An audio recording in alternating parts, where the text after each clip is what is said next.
I'm very pleased to welcome Randive Randive. Um, Randive is a business leader and CEO who stands for being the change as a catalyst, a paradigm buster, so mindset shifter, coach, mentor, and consultant. One of your core beliefs is simple and powerful: one size does not fit all, and that's the foundation of impactful leadership. As the owner and CEO of Focus Direct Management Consultants, she started in executive search and recruitment and then expanded into guiding organizations, communities, and individuals through transformative change, always challenging their status quo and creating lasting impact. She also brings a holistic dimensions to her work, combining strategy with personal empowerment approaches. In addition, she's a published author and the producer of the documentary Our Mommy Says I'm Special. A warm welcome to Jennifer Randive. So, welcome. Right. So I today wanted to have a chat about the impact of peace in inner peace and how it impacts the global peace that we are experiencing or not experiencing yet. So my question, it's I'm not going to be having a monologue. I'm going to be asking questions, and I'd like people to actually respond to that and to think about it. If you can't respond, just think about it. We have always looked at sustainability as being a very important part of how we operate. The SDGs, the 17 of them, have been very powerful SDGs. But the one thing that I'd like to know from everyone and to actually pause and wonder, because I've been in wonder about this, is if you look at nature, how is nature operating? Do we find that nature is experiencing any disruption? Do the plants have a problem? Do the trees have a problem? Does the animal kingdom have a problem? Do insects have a problem? I really don't think at all that anything of that sort is actually having a problem. They work in harmony. And my question there is, what is it that allows them to actually work in harmony and doesn't allow us to actually work in harmony? That's the question I'd like to pose to everybody. Because I have seen that it is amazing to see how the plants, how the trees, how the oceans, all of them are actually operating without any disruption. And if there is a disruption, it is taken care of. I would love to actually share with people something that I have been privy to and have been able to look at from an aerial standpoint, because I believe that if we have to look at anything to change, we can't be looking at it from the same premise in which it is occurring. So I've always looked at things from an aerial perspective, to look at it from a different vantage point, so to speak. And something that I wrote a couple of years back was being at peace within oneself is way more potent and important than having pieces of you strewn all over just trying to fit in. So my conversation has always been about being fascinated with nature. How does nature operate? And with such precision. If you notice, there's no drama, there's no competition, there's no aggravation, there's never any judgment, just pure, simple flow. Each plant, each animal, insect operates in a rhythm that something that needs to get done. There isn't something that we have to try and figure out. Okay? They never try and figure out things. They're actually operating with pure. I look at it as a well orchestrated environment that they've actually created for themselves. So, my question to everyone would be perhaps it would be something important for us to look at ourselves in relation to nature and ask ourselves this question: what is it that lets them operate in a way that truly regulates their performance? That's one question. And perhaps if we were to consider our own inner environment, what is it that majority of us folk on the planet actually experience? Ponder that question. And if you're being absolutely honest with yourself, what do you actually see? What do you see around you? What's happening in the world? Is there peace? Is there worry? Is there fighting? Is there constant trying to be right? This is what it is. I mean, I've experienced it myself. So I'm asking you all to actually stop, because if we have to change anything, we first have to pause, not be in the rat race of trying to achieve something. And this is a constant evolution. We just do not do it once and then stop. As I always tell everyone, change is constant. We all know that. But the question here is, are you ready to be that change in action? That's what is required. Now, coming back to the question of, are you experiencing frustration, aggravation, perhaps, anger, judgment, resentment? Where's the peace in all of that?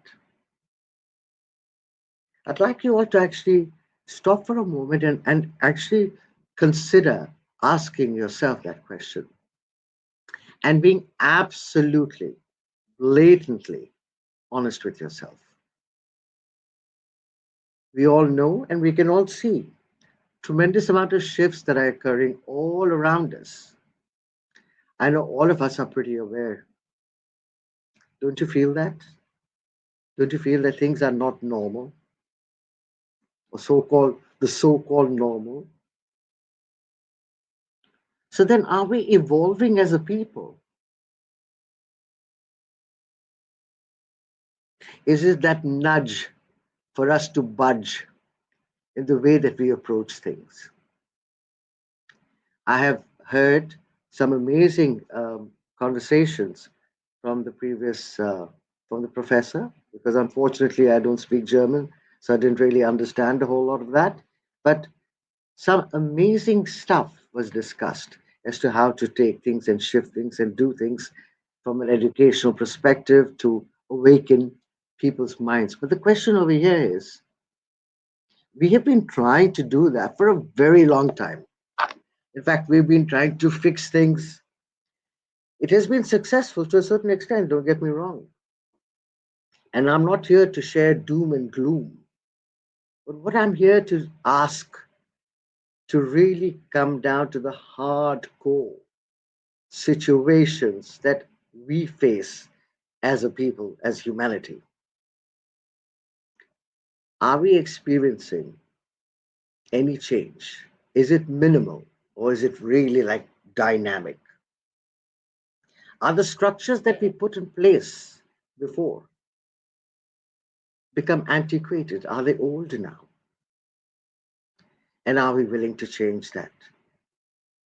So here's a question that many of us may want to address. Some of us may think that we have all the answers.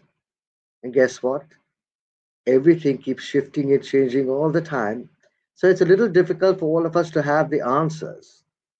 But what we are doing is actually coming to some kind of consensus as to how we can approach things.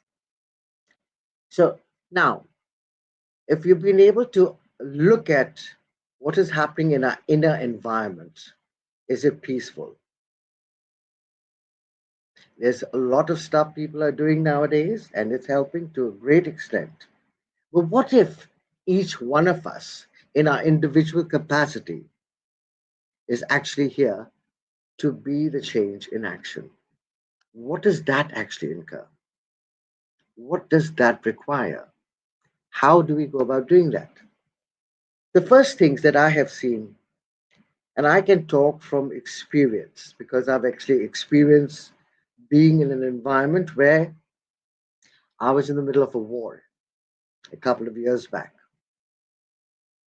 and everyone was running helter skelter, and I was running too, because I believe story, telling my own story, actually impact how it is that we can move forward. So we were caught in the war in Kuwait, and at that time it was like, what are we doing? How are we doing it? What are we going to do? And everyone was reacting. There was confusion all over the place. We tried ourselves to actually get out from different ways so that we could actually be safe. We tried 4 times, and all 4 times we failed. But here's the thing, I had a child at that time who had undergone 3 major surgeries, and I could not afford to drag her all over the place to actually escape. So I decided, and I asked a whole lot of questions. I'm known for asking questions to get awareness. It was more about, is it the right time to move? So instead of reacting, I asked a question. I asked several questions. And I ask everyone here to actually ask questions as well, because they're very important for us to look at it from a different perspective. How are we being able to come to a consensus instead of reacting? Are we able to act? Are we able to respond to a situation in a way that is going to help you and your family and everyone around you? These may seem very, very basic things, but ideally, this is the place to actually start. The second area that I would like to address over here is, how many times are we actually open to receiving information? Do we have a problem with allowing? You see, there's a difference between accepting and allowing. Accepting is when something has been told to you, you listen to it, you may not actually agree with it 100%, but you're going to go with it anyway. Whereas allowance is where you're opening yourself up to different possibilities by pausing, listening, listening to what other people are saying. Because we don't tend to listen, because before we actually are listening, we have already started creating an answer and what it is we're going to say back as a response. This is usually not the way things should actually be, because you're not being able to get anything. You're not being able to receive any new information. You're not being able to look at things in a different perspective, because usually our perspectives is what it is that gets reflected in our reality. And that is something that I would like everyone to actually consider. So now, coming back to the story, when we were reacting, nothing was happening. As soon as we went to question and waited and asked questions and found out more information, we were able to actually be evacuated quite easily. Okay? Reaction is something that happens when we have the social media hypes going on. This is happening, that is happening, and we're all reacting to it. My question over here is, would we consider responding to it? And responding doesn't mean talking about it or giving an answer. It means asking questions, finding out appropriate information, accurate information, not getting flabbergasted, not getting worried. Okay? So that's another thing. We all know that well-being has been considered a very, very integral part of the SDGs. It is a very important thing. But what does the well-being actually entail? How do you do it? Where do you start? You start with yourself. So what does that even mean? How many of us actually know that when we were kids, we were born from 0 to 7 years. your mind was as open and like a sponge, and you received all kinds of information. You were not able to respond or decipher what was happening. It was all just coming in. And it went on coming in and went on coming in. And at the age of 7, you thought that that was the way that you need to operate. Everything mom said, dad said, parents, teachers, grandparents, aunts, uncles, everyone had a different point of view. And you thought that was the right way of actually operating. And that became then your operating system. As you grew up, you wondered, does this even make sense? Does this work for me? So by the time you become an adolescent and then you go into, I'm not wanting to listen to them because this is wrong. So now you are having a battle within yourself. Okay, that's not a very peaceful place to be in when you're battling within yourself to try and justify and rectify what it is that you have heard, that you think that is the way you need to be, but you're resenting it. So now, when you're resenting something, the question over here is, can anything new present itself? So there's a conflict within you. The conflict is always within. So my SLA is a very simple thing, and SLA is a service level agreement that I created for myself. And it was like to stop, take a pause, to listen to yourself and what your thoughts are. Are they contributing to a response that you would like to actually consider? So now, if you look at the SLA, this stop, listen, and then act, you will actually recognize the fact that the primary situation that we all need to, and this is an individual thing, ladies and gentlemen, we have constantly wanted to do things on the outside towards the inside, but if there has to be peace, the peace has to start within you. Because the question over here is what you are without within yourself. How can you share with anyone else? How can you be a source of peace to somebody else if you cannot actually become that for yourself? So the question over here is, can we look at ourselves as an internal guidance system, our internal environment? How is that performing? How is that actually creating a global impact? And one great thing that I am part of is called the G100. It's called the Eligose framework, where we have collected 10 amazing principles. Eligos stands for Eli means lady, a woman, Gossi means children. And we have these 10 amazing, powerful principles that we have created.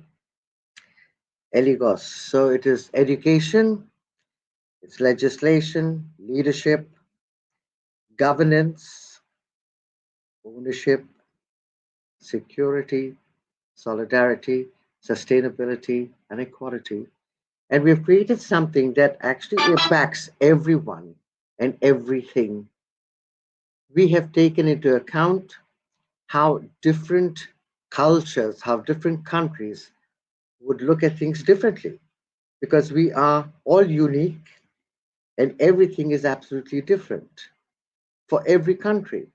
So it is not important for us to force our opinion on others, but to be open to learning, to receiving, and then contributing to everyone else. So, having said that, I'm going to leave you all and thank you very much for the opportunity. I hope it has been helpful because I talk from a totally different perspective and I don't share facts and figures, but I truly like to hit it into the heart because that's where we start. Thank you. Dear